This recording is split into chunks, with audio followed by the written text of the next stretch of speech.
At first, it looks like admiration. She says she wants a strong man, a leader, a protector, someone who knows who he is and doesn't flinch under pressure. And maybe she believes it. But Carl Jung would warn you, people don't always know what they're drawn to.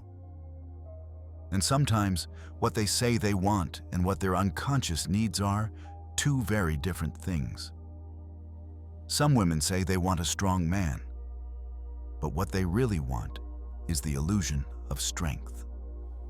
Confidence without confrontation, power without independence.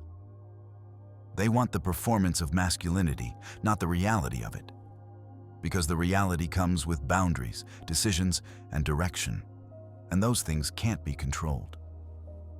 Before we go further, comment down below from where you are watching this. Subscribe and let us know if you've ever seen this dynamic play out in your own life or someone else's.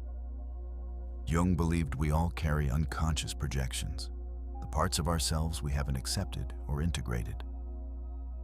A woman who hasn't faced her own need for control may project that need onto her partner. She'll say she wants strength, but her psyche is wired to seek manageability. A man she can shape, soften, steer, not because she's cruel, but because the unresolved parts of her feel threatened by autonomy. So the moment you start acting like the man she claimed she wanted, direct, focused, mission-oriented, something shifts. The warmth cools, the praise fades. You find yourself being questioned, not supported, pushed, not challenged. And little by little, you're given a choice. Soften or be labeled cold. Shrink or be called distant. Hesitate or be told you're too much. This is where most men break without knowing it, because they confuse the loss of affection with the loss of love. But what's really fading is the illusion that she wanted you strong. In truth, she wanted access. And access is harder to get when a man stands rooted in who he is. That's where the game begins. When a man begins to stand in his strength, it forces the people around him to confront their own insecurities. Not through force, not through aggression, but through contrast. His clarity highlights their confusion. His discipline makes their chaos louder. His grounded presence becomes a mirror, and not everyone wants to look. Carl Jung believed that what we reject in ourselves, we fear in others. So when a woman hasn't integrated her own suppressed traits, independence, focus, accountability, she may start to resent the man who lives them openly. Not consciously. She won't say, "Your strength intimidates me." Instead, she'll try to bring it down to a level she can control. Not because she's malicious, but because she's scared. This is where the power struggle begins. You'll feel it in the small requests that don't feel so small. The subtle framing of your purpose as a problem. The quiet shift from support to scrutiny. And if you're not alert, you'll think the problem is you. That your ambition is selfish. That your direction is inflexible. But the truth is, your presence has awakened her fear of being left behind, or worse, being outshined. And instead of growing with you, she tries to keep you within reach. Emotionally, mentally, even spiritually. This dynamic isn't always loud. Doesn't have to be. It's soft control, emotional leverage. And it works because most men have been trained to feel guilty for choosing themselves. But Jung's work points to this truth. Guilt is not always a sign you've done something wrong. Sometimes it's just a signal that you're finally stepping outside of someone else's frame. And that's when the resistance begins. Most men don't lose their strength in a single moment. They give it away slowly, in fragments, not through weakness, but through compromise. It begins with a pause, a hesitation, a subtle edit of speech to keep the peace, a decision not to follow through on something because it might cause tension. Carl Jung saw this as the process of unconscious submission. when the psyche starts to abandon its core values in favor of external harmony. And for the man who doesn't realize it's happening, it feels like growth. He tells himself he's being more sensitive, more accommodating, more emotionally available. But what he's actually doing is negotiating with his fire. This is how strength becomes neutralized, not by force, but by suggestion. Over time, he starts second-guessing his convictions. He no longer moves with precision. He waits, checks, doubts. His mission becomes quieter, his voice softer. Not because he's evolved, but because he's adapting to an environment that no longer makes space for who he really is. She doesn't have to demand it. She just has to consistently reward the version of him that's easier to handle, and punish, quietly, the one that isn't. Through withdrawal, through guilt, through subtle criticism disguised as concern. By the time he realizes what's happening, he doesn't recognize himself. He's more agreeable, yes, but also less alive, less certain, less anchored.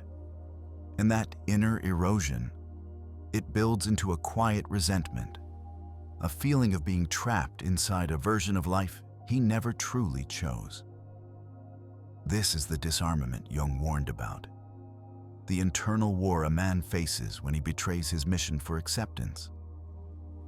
Because acceptance that costs you your identity isn't love, it's control. And once you see it for what it is, you can't unsee it. When a man gives up his edge, the dynamic between him and his partner begins to shift. What once sparked attraction turns into tension, not the kind that ignites passion, but the kind that breeds confusion. The polarity that once existed, masculine direction meeting feminine energy, begins to collapse. And this collapse isn't dramatic. It's subtle.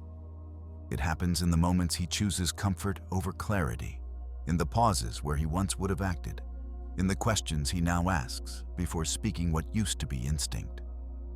Carl Jung spoke of the anima and animus, the feminine and masculine energies within us all. Healthy relationships thrive when these energies are respected and expressed fully. But when one partner suppresses their core nature to please or appease the other, imbalance takes hold. In the case of many men, that suppression often starts with good intentions. They want to be kinder, more emotionally available, more accommodating.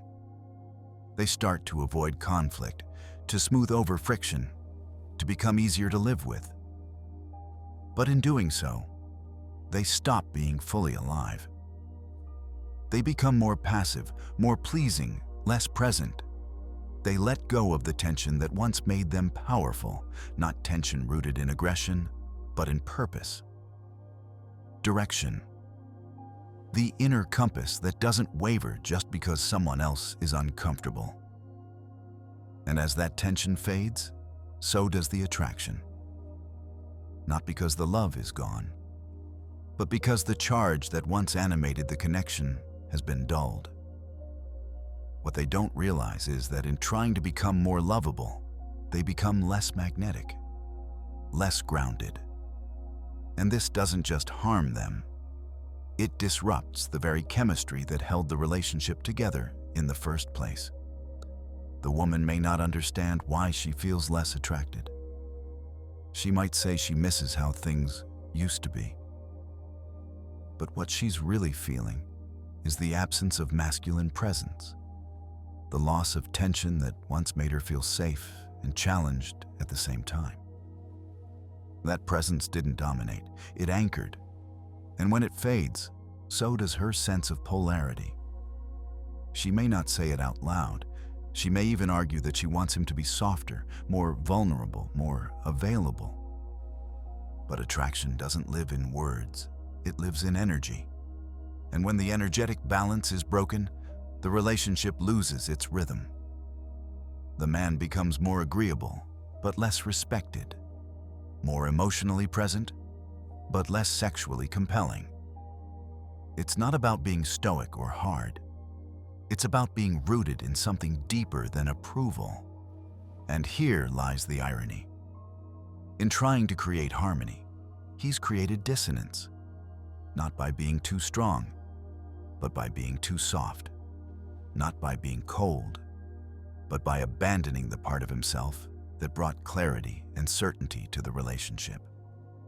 He thinks he's preserving the connection, but in truth, he's dulling it from the inside. Polarity isn't about dominance, it's about balance. When both people show up in their authentic energy, they create a current that fuels connection. It's not always smooth, but it's alive. It pulses with tension, contrast, growth. But when one folds, the current dies. The relationship turns from passion into politeness, from attraction into routine. And in that silence, both start drifting, alone, confused, and wondering what went wrong. They might still love each other, but the fire that once defined the connection is now ash, and no one saw it happen. Because it wasn't sudden. It was a collapse built on good intentions and quiet self-abandonment. And unless he reclaims the edge he gave away, that collapse becomes permanent. There's a moment in many relationships where love quietly shifts into something else. Not because the affection is gone, but because control has crept in. The woman who once uplifted your strength now begins to shape it. At first, it looks like compromise.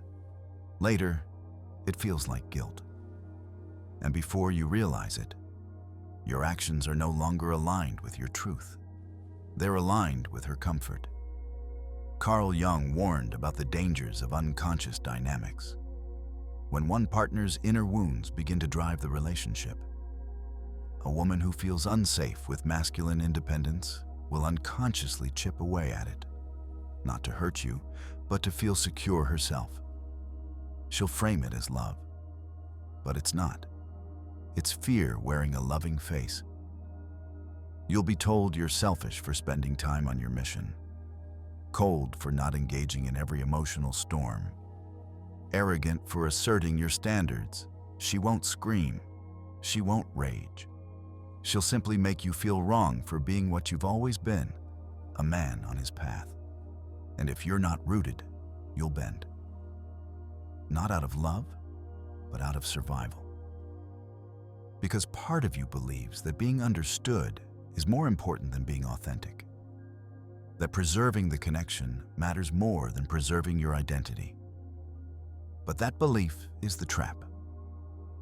When love becomes conditional, when it depends on how small you're willing to become, it stops being love and starts being leverage. Emotional compliance becomes the price of affection. Your fire becomes the tax you pay to keep her calm.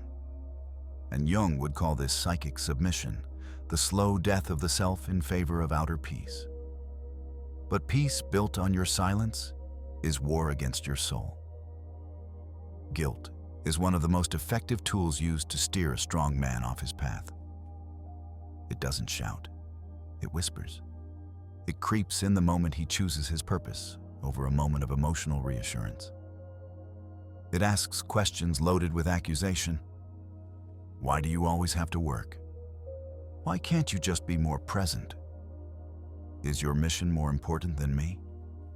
Carl Jung knew guilt wasn't always a moral compass. Sometimes it's a weapon, used to bend someone back into compliance with an invisible standard. And in this case, the standard isn't virtue, it's accessibility, emotional availability on demand, attention on cue, presence that isn't rooted in connection, but obligation. The strong man, if unaware, internalizes this. He starts feeling bad for doing what makes him strong. He begins editing his focus, dulling his discipline, stalling his mission. Not because he no longer believes in it, but because he's been made to feel that its pursuit is a betrayal. This is the pivot point, the moment when guilt becomes confusion. When a man asks himself, am I being selfish, rather than, am I being led away from myself? Jung warned that when we abandon our true path to meet the needs of others, we do not become more loving, we become resentful. And that resentment has nowhere to go but inward. It becomes self-doubt. It mutates into hesitation.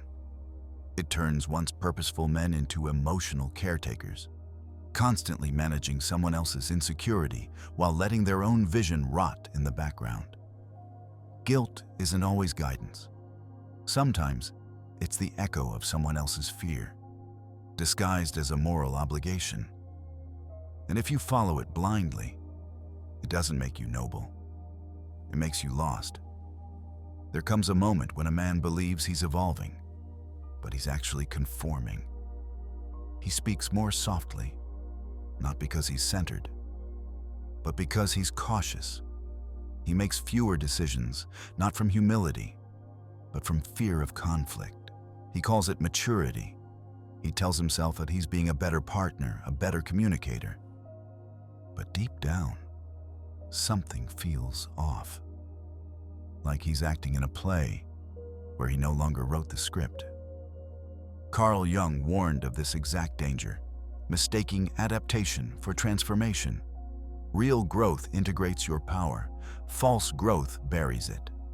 And many men walk through life wearing a mask of progress, more polished, more agreeable, but hollowed out at the core. It's easy to applaud yourself for becoming more patient, more understanding. But ask yourself, are those traits emerging from strength or from fear of rocking the boat? Are you actually evolving or just shrinking in a more socially acceptable way? This mask is rewarded. Society calls you mature. Your partner praises your softness. You're told you're finally in touch with your emotions. But if your emotions have become tools for approval rather than expressions of truth, you're not liberated, you're leveraged. Jung believed that wholeness didn't come from surrendering to the external world. It came from confronting the shadow, reclaiming what's been repressed, and standing firm in your full spectrum, not just the parts that get claps. When you wear the mask of progress long enough, you forget what your real face even looked like. And that's when you start to think that being half alive is all there is. But there's more. There's always more. You just have to be willing to take the mask off and face what you abandoned to earn love. Because if love cost you your fire, it was never love to begin with. Every man who's been slowly reshaped hits a moment, a flash of awareness. He hears himself agree to something that feels completely wrong, and something inside snaps, not loudly, not violently, but in quiet revolt. A question rises up. How did I get here? Carl Jung called this the return of the repressed. All the instincts, impulses, and truths a man buried for the sake of harmony begin to claw their way back up, not out of malice, but necessity. The psyche won't allow a man to live indefinitely in contradiction. At some point, it forces a confrontation between who he is and who he's been pretending to be. This is when relationships crack. Not because he wants chaos, but because he can no longer survive the lie. The man who once silenced himself to avoid conflict starts speaking up. The one who tiptoed around moods begins walking in his own rhythm again. The man she could once guilt or redirect now meets her gaze and says, no. And she feels it. She may call it selfishness, coldness, a change in attitude. But what's really changed is that he's no longer bending. He's remembering. And with that memory comes power. The power to reclaim time, direction, and decision-making. Not all relationships survive this shift. Because if her attachment was to his obedience, not to his essence, then his return to himself is a threat, not a gift.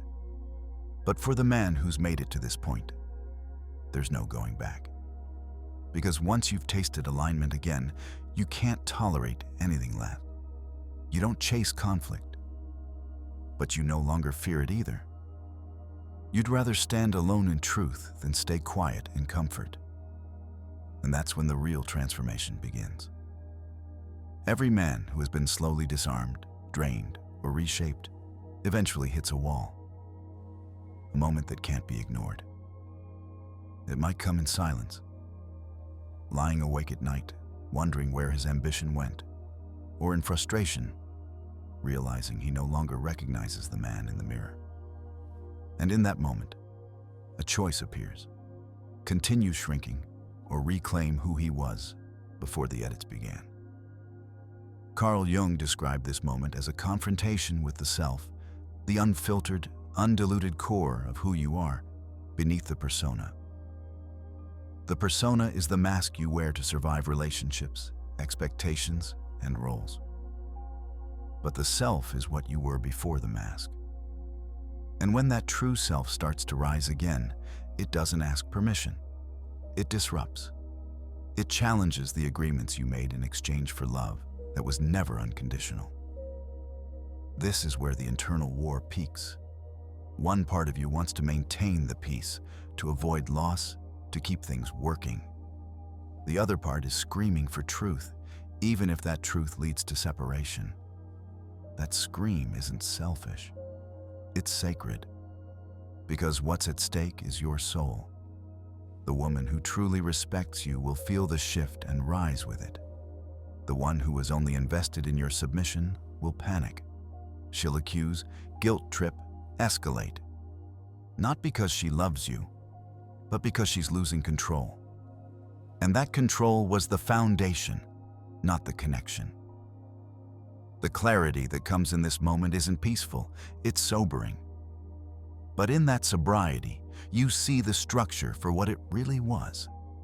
Conditional loyalty, emotional dependency, psychological pressure.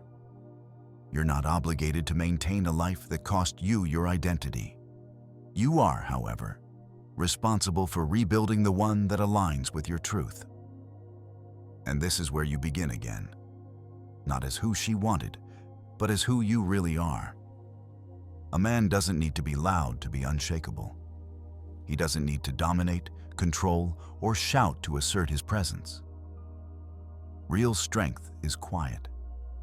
It's the kind of presence that doesn't flinch, doesn't chase, and doesn't bend every time someone else gets uncomfortable. Carl Jung believed that individuation, the journey toward becoming whole, requires the rejection of false roles. For many men, that means letting go of the role they were groomed to play: the pleaser, the fixer, the predictable emotional support system. Some women don't want a strong man. They want a dependable emotional appliance. But once a man sees that, really sees it, he doesn't get angry, he gets clear. He stops apologizing for being decisive. He stops softening his truth to avoid backlash. He doesn't dilute his vision to make room for people who never respected it. He chooses alignment over approval. And when he does, the dynamic changes instantly. The ones who stayed for the mask will leave. They always do. Because the man who no longer compromises himself becomes too unpredictable, too inconvenient. But the man who remains, he doesn't need everyone. He only needs the truth, his own. He walks forward without asking permission. He lets go of the guilt that kept him in cycles of over-explaining and overextending. He learns that protecting his peace is not selfish. It's sacred. Because a man who's in command of his mission is the foundation of every strong structure around him. And no matter who tries to tame that, he doesn't shrink back. He holds the line, calm, sharp, focused. That's the man she never truly wanted. And that's the man the world actually needs.